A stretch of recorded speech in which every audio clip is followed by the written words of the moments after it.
Welcome back to another Scripture Discovery episode. I'm Pastor Mike, and happy Thanksgiving! This week we are wrapping up our Thanksgiving series. We've jumped around to different passages. We looked at Philippians, we looked at Corinthians, looking at what it means to be grateful and the way in which we are to give. And today we're going to focus again on thankfulness by going to Psalm 86. Now, I think this psalm has been attributed to David, and I think as we read the psalm together, we'll get a better idea of the historical context in which David is writing.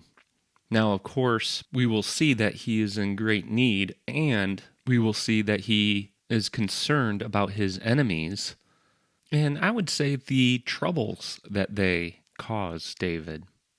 Now, this passage is 17 verses long, and I was trying to figure out how to do this without having to go through the whole psalm. But in the end, I just decided we needed to go through the whole thing.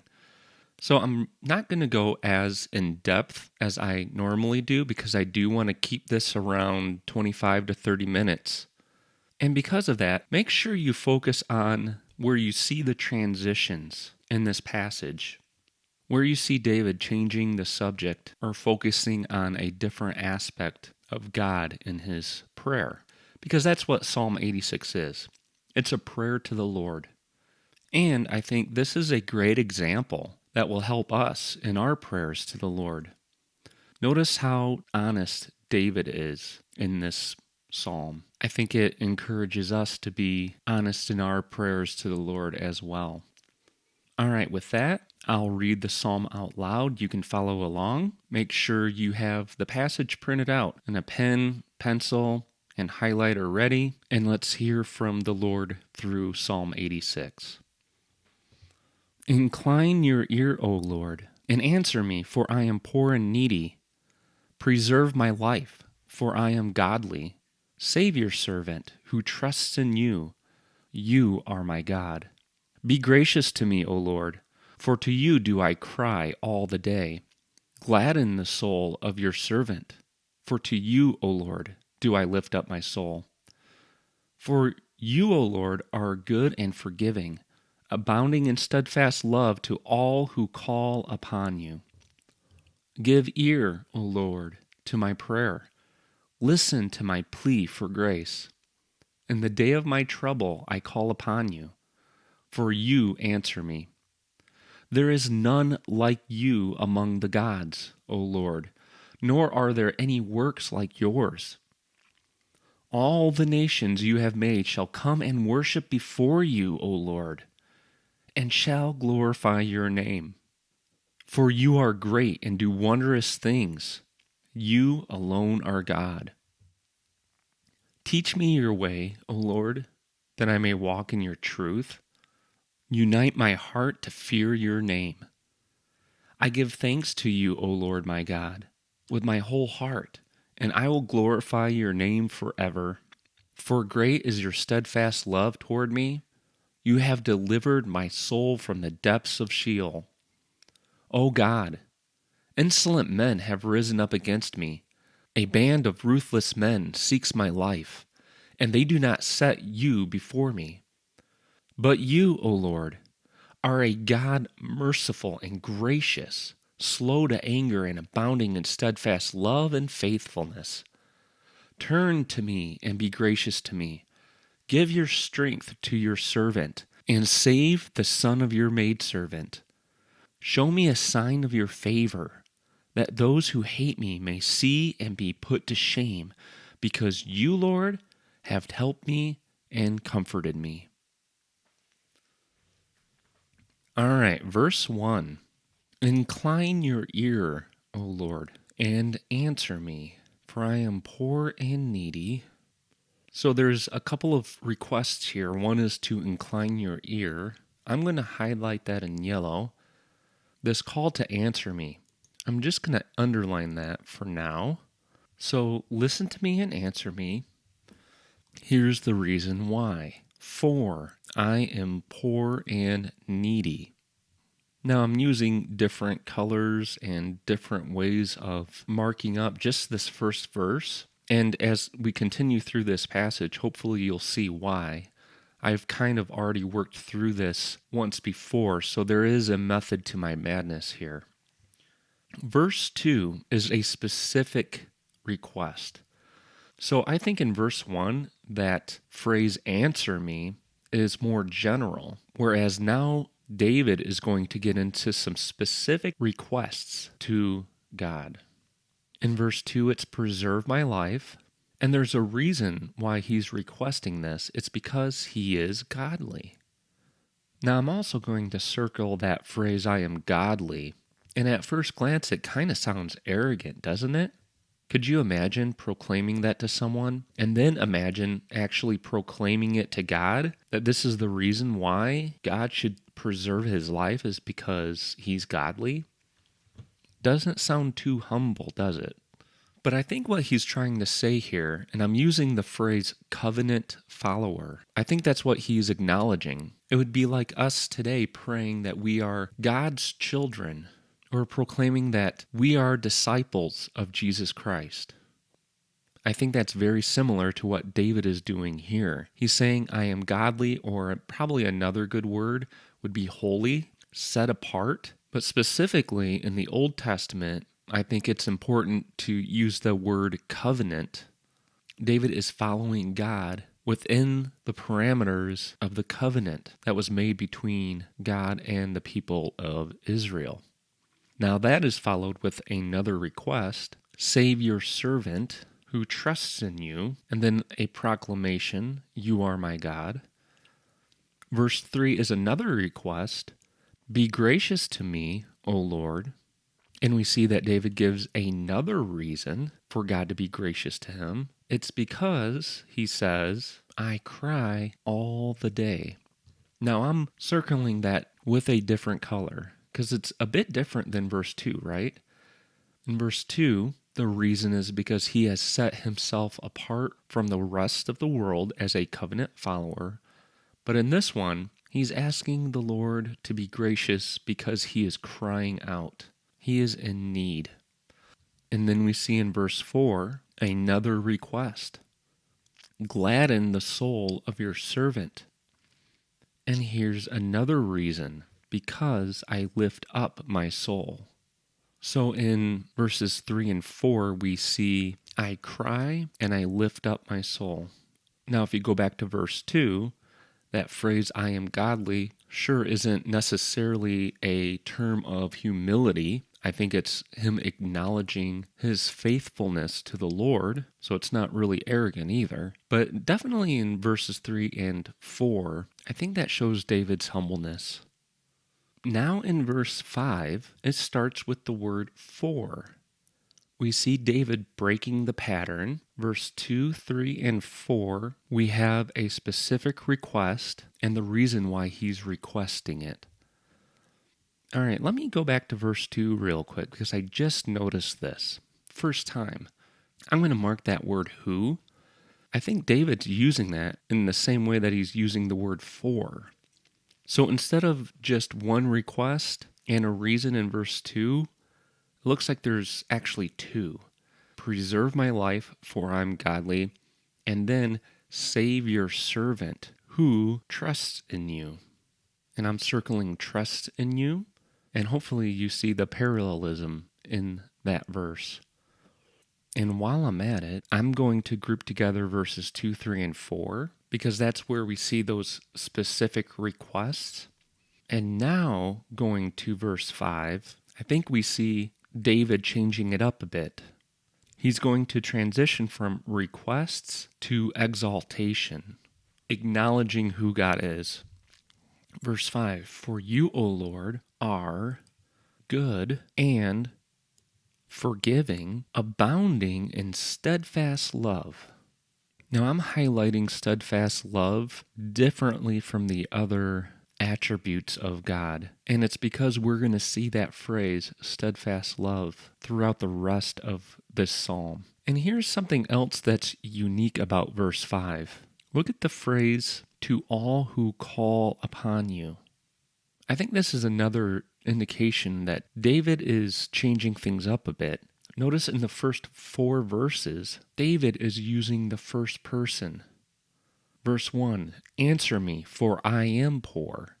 Verse 2, I am godly. You are my God. Verse 3, be gracious to me. I cry all the day. Verse 4, I lift up my soul. And in verse 5, he's being all-inclusive. Instead of saying, you are good and forgiving and abounding in steadfast love to me, now it's to all who call upon you. I'm just going to put a note above it, general versus first person. You might want to mark that differently. For me, I'll know what that means. All right, continuing on, verse 6, and I think we've seen this before. Give ear, O Lord, to my prayer. Listen to my plea for grace. I'm going to keep going, and we'll come back to verse 6 in a minute. Verse 7, in the day of my trouble. I'm going to highlight that red, and then circle the phrase I call. I call upon you, for you answer me. Now, I'm also going to highlight that blue. Verse 5, we see attributes that he's good, that he's forgiving, that he abounds in steadfast love, but he also answers prayer. Maybe we can call that faithfulness. We could probably highlight that a different color because it's somewhat distinct from his attributes in verse 5. But for the sake of avoiding confusion, I think I'll just keep it blue. But I'm also going to underline it. And here's why. Let's go back up to verse 1. And I wish I can get verse 7 in the screen as well. But notice the parallel. Incline your ear in verse 1. Verse 6, give ear, O Lord, to my prayer. So I'm going to connect those two and listen to my pleas, basically saying the same thing. And I think I'm going to mark the word grace in verse 6. Because he's basically pleading for grace in verses 2, 3, and 4, right? Preserve my life. Save your servant. Literally in verse 3, be gracious to me. In verse 4, gladden the soul. Notice in verse 4, the word soul at the end. Gladden the soul of your servant. O Lord, do I lift up my soul? I'm just going to make a connection there as well. Boy, I love that picture. David is lifting up his soul to the Lord, and it's this picture of desperation or sadness.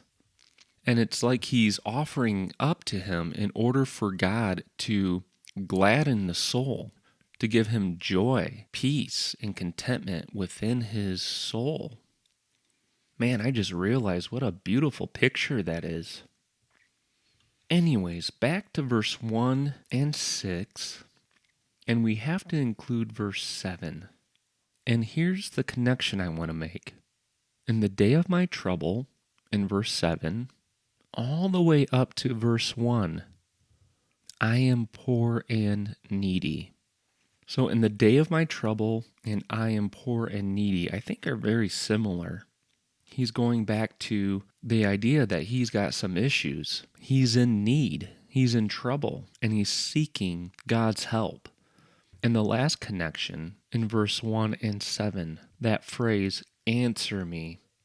So that's a request. And he ends with a truth claim. In the day of my trouble, I call upon you, for you answer me. In these 7 verses, starting in verse 1, David asks God to answer him. When he gets down to verse 7, he states it as a fact. You do answer me. Now, as we continue on, I think we're going to see a transition between verses 7 and 8. So I'm going to group verse 7 all the way up to verse 1. I think that's one section. David makes it really clear by using what we call an inclusio. An inclusio is kind of like 2 bookends. It's the author starting and finishing with the same phrases or the same idea. And that's what we see here. Verse 1 and verse 6 and 7 are the two bookends. Moving right along, let's go to verse 8. There is none like you among the gods. I'm going to highlight none like you and underline that phrase, nor are there any works like yours. Now let me show you why I'm doing that. Let's skip down to verse 10. For you are great and do wondrous things, and you alone are God. Now this to me looks like a little inclusio as well. Notice the similarities. None like you, and in verse 10, you alone are God. And there seems to be a connection between the works that are unique to God in verse 8, and then in verse 10, you are great, but also you do wondrous things. Doing wondrous things sounds a lot like the unique works that God does. So that just jumps out at me as something very similar, which means this. Look at what is in the middle.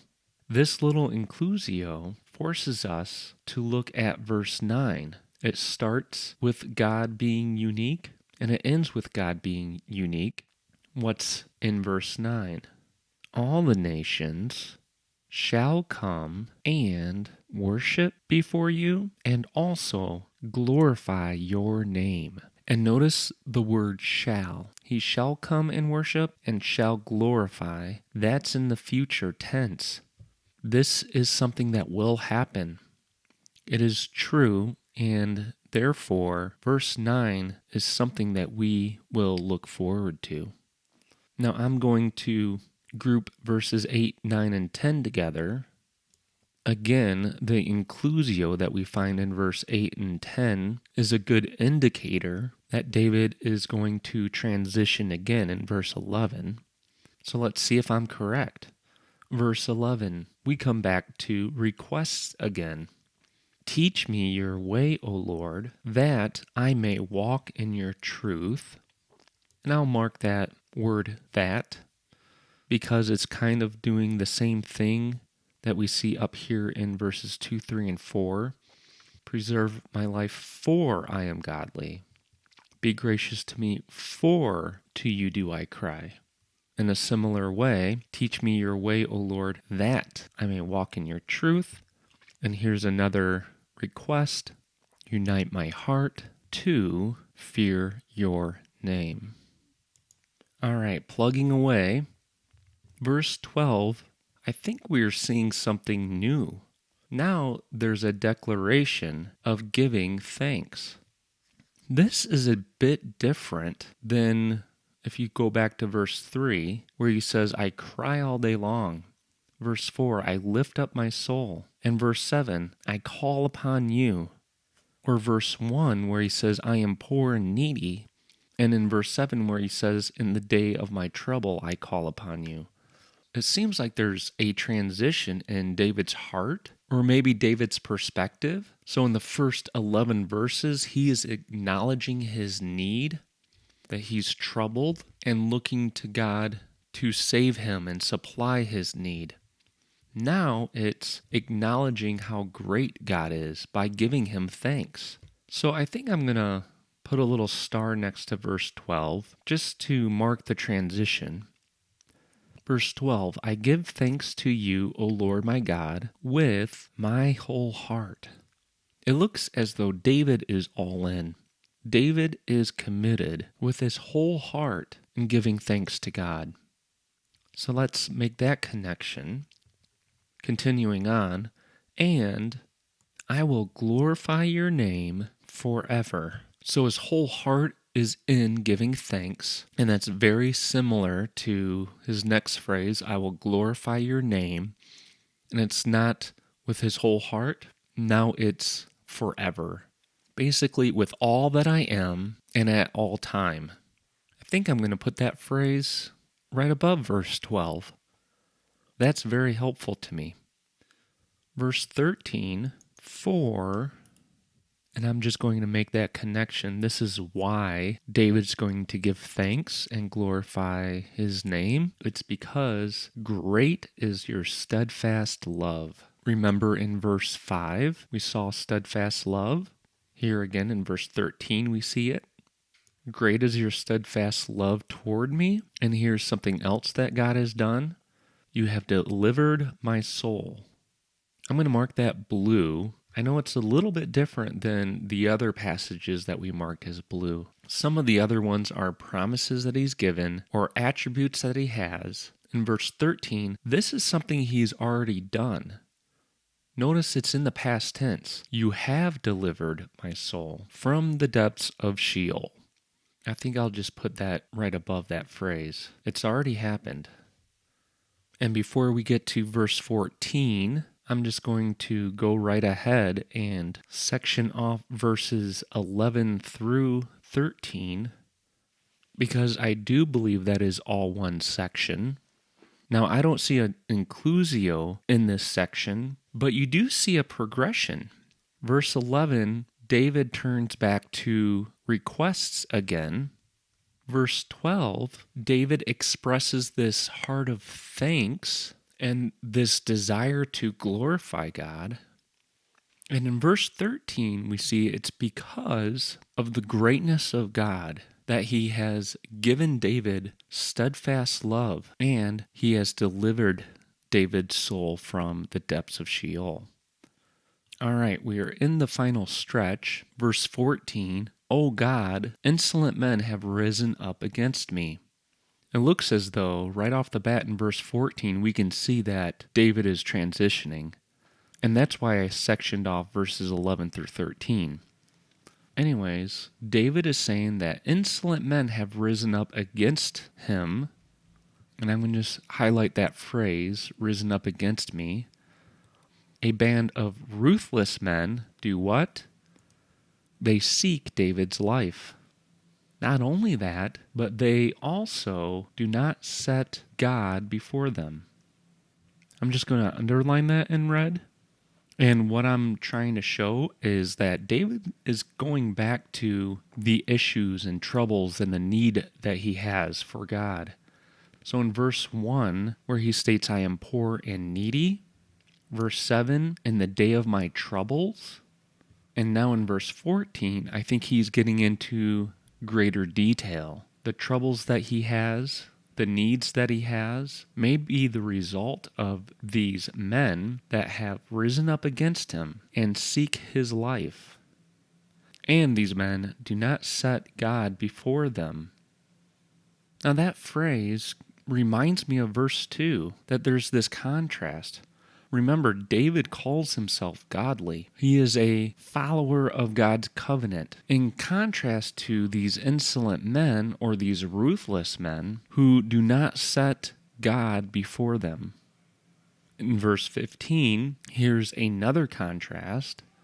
But you, O Lord, are a God merciful and gracious, slow to anger, and abounding in steadfast love. Again, I'm highlighting that in a different color. And faithfulness. And that's kind of interesting too. Verse 5 and verse 15 are similar. Both are giving attributes of God, and both are using that phrase, abounding in steadfast love. Now in verse 16, we see David again going back to requests. Turn to me, be gracious to me, give your strength to your servant, and save the son. And I'm wondering if that request to save the son, I wonder if it refers back to verse 14 concerning those who are seeking his life. And in verse 17, here we see the last request, show me a sign. Show me a sign of your favor, that those who hate me, and I'm going to highlight that in red, and here's the sign that he's looking for, that those who hate me may see and be put to shame. And it's because, and I'll mark that as well, because you, Lord, what has he done? He has helped me and comforted me. And notice that helped and comforted are in the past tense, because you, Lord, have helped me and comforted me. So there's quite a lot going on in this psalm.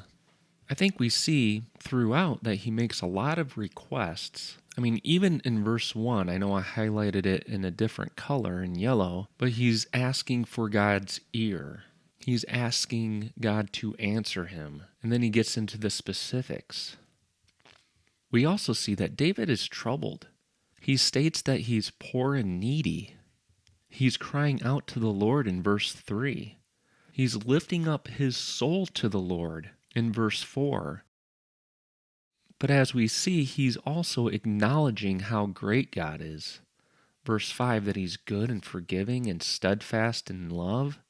And he acknowledges in verse 7 that God will answer him, or that God has answered him. We see David exalting God and declaring him holy, set apart from any other so-called gods, to such an extent that nations, all nations, will eventually worship before him, acknowledging the one and true God. So we see all those things throughout the whole psalm, but notice the one verse that it looks to me is very unique. Verse 12. Smack dab in the middle of these requests and David pouring out his heart to the Lord, verse 12 is an expression of worship in all that David is and at all time. It's the idea of, even in the midst of troubles and trials, of struggle, David is committed with all of his heart to acknowledge how great God is. And it's out of knowing who God is, his attributes that we see here in the psalm, and also what he has done for David. Like in verse 13, he has delivered David's soul.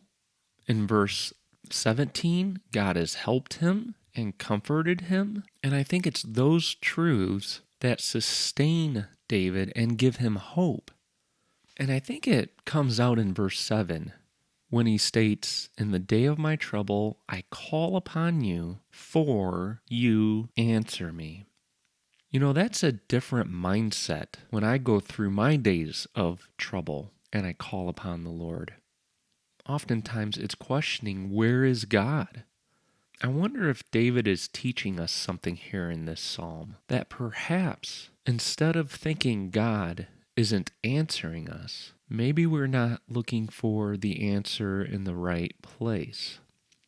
Oftentimes for myself, when I send my requests to the Lord, one, they sound a lot different than David's in this psalm, but also I'm looking for specific answers. Most of the time, I want God just to fix the situation, to fix my problem, where his answer is, come to me and allow me to help you and comfort you in these troubling times. I don't know. There's a lot to think about in this psalm. I guess we should close just with this question, though, because it is the week of Thanksgiving, and that's, where is your heart at when it comes to giving thanks to God? Are you able to give thanks to him with your whole heart?